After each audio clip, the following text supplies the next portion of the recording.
Welcome back to The Stars Are Hollow. In the last chapter, Marie crossed the boundary no one was meant to cross. She abandoned her daughters to the world outside the anomaly, and in doing so surrendered to the pull that had chosen her. Not a victim, not a fugitive, but something else now, a figure unravelling, stepping towards the unknown. Here, in chapter 6, she'll discover what lies on the edge.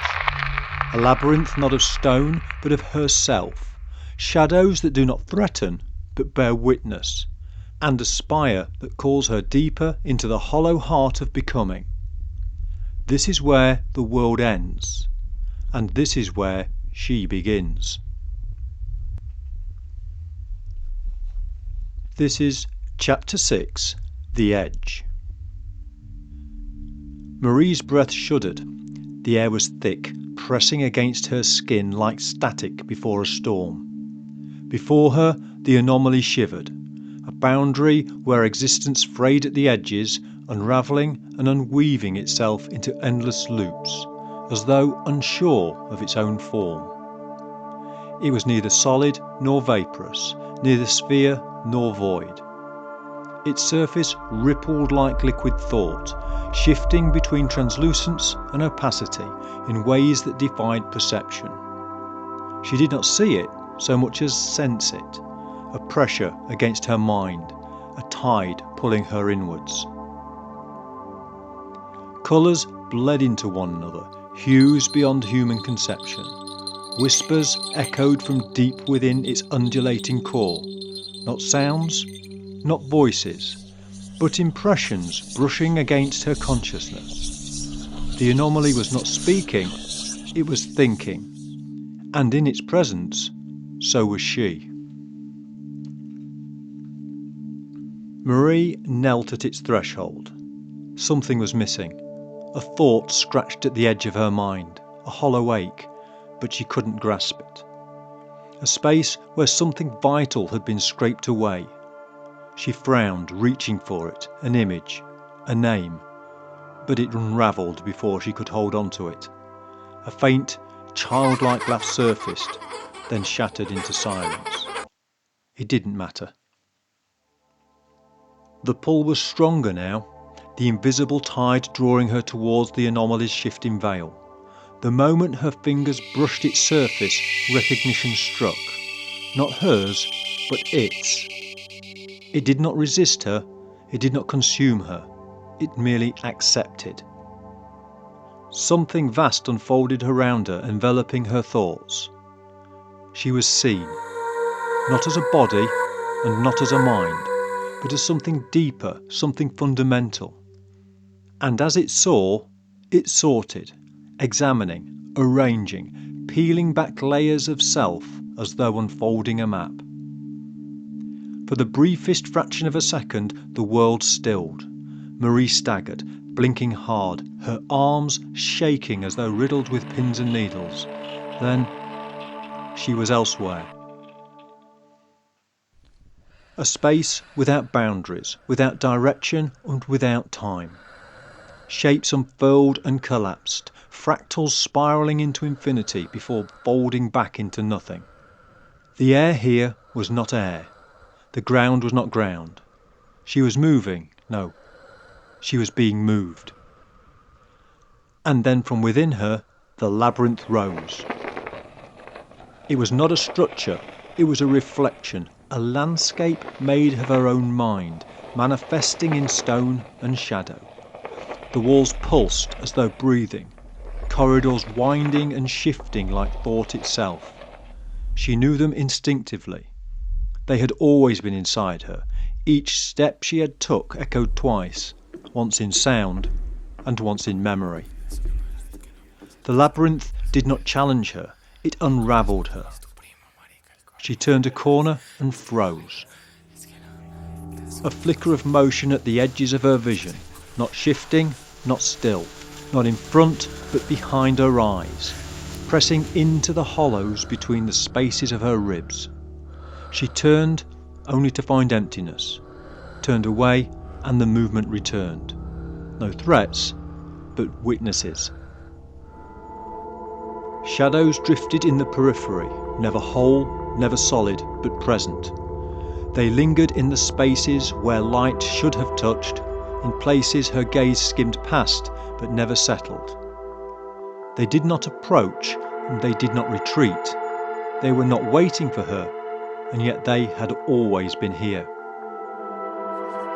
The whispers began, soft at first, brushing against her like dry leaves over stone.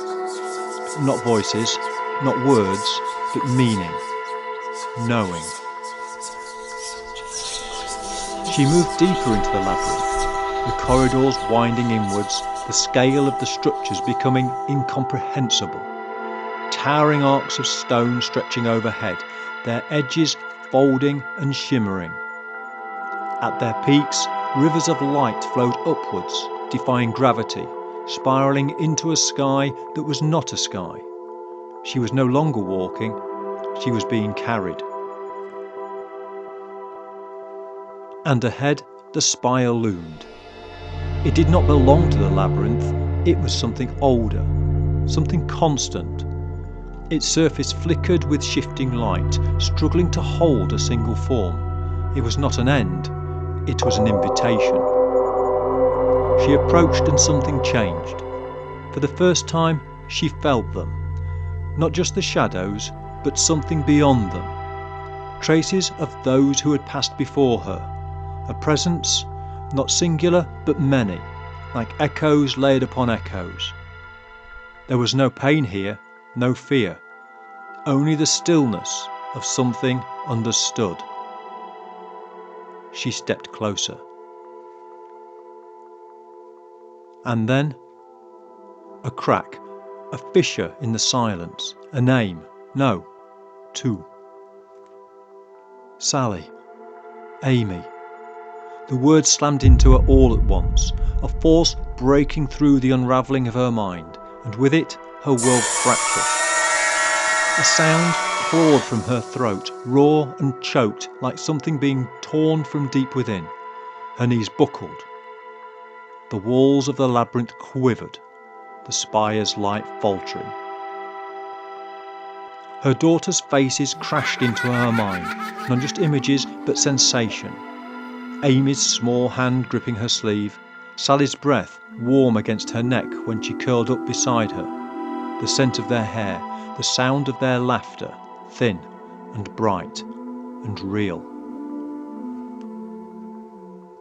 Marie gasped, clutching at herself, at her arms, her chest, her face, but the images were losing shape, losing weight, losing them. No! Her voice cracked, desperate, her breath ragged. She turned, trying to push against the force, trying to hold on. No! No! No! No! The walls of the labyrinth did not shift, yet they tightened. The shadows did not move, yet they watched. A flicker at the edge of her vision, a shift barely there. Marie turned sharply. Nothing. The absence of something was worse than its presence. "Help me!" she called, her breath breaking. "Please help me!" But the shadows did not answer. She braced herself, willing her feet to move, willing herself to turn away from the spire, back towards where she had come. The pull intensified, not dragging, not commanding, just there and irresistible. And in that moment she knew there was no returning. Not because she was trapped, and not because she was forced, but because she understood now she had no choice. Marie's breath came fast and shallow, her fingers clenched into fists. There should have been more to fight, there should have been more to resist, but the longer she stood there, the more she felt the truth settle into her bones, that there was nothing left to struggle against. The weight of her past self was already peeling away, thread by thread, and layer by layer. She reached for it instinctively, but there was nothing to grasp, no tether to pull her back, only the quiet, waiting presence of what lay ahead. She closed her eyes. The spire pulsed. the light shifting as though in response.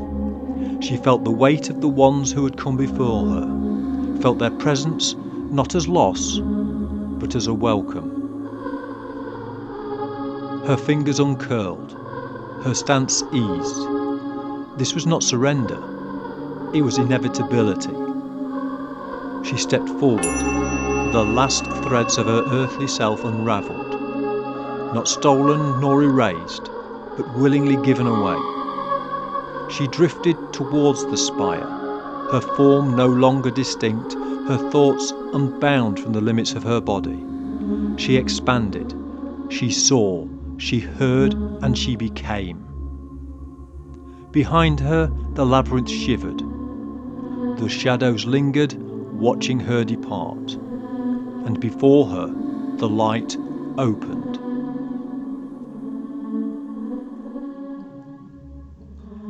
Marie has passed beyond the threshold. Her daughters remain behind, forgotten by her mind, but not by her soul. In her place, a new landscape has risen, labyrinth and spire, shadows and silence, inevitability instead of resistance. But this is only the edge. In the next chapter, Observer in Eternity, Marie will expand further than human memory, dissolving into the fabric of the cosmos itself. She will see the universe not as something outside her, but something that she has become. Yet, in that vastness, a new truth awaits. The final stars, the quiet end, and the void pressing at the edges of everything. If you've walked with us this far into the dark, support the journey. Like, subscribe, and share The Stars Are Hollow. Each voice is another shadow in the labyrinth, another witness in eternity. The hollow watches. The hollow remembers.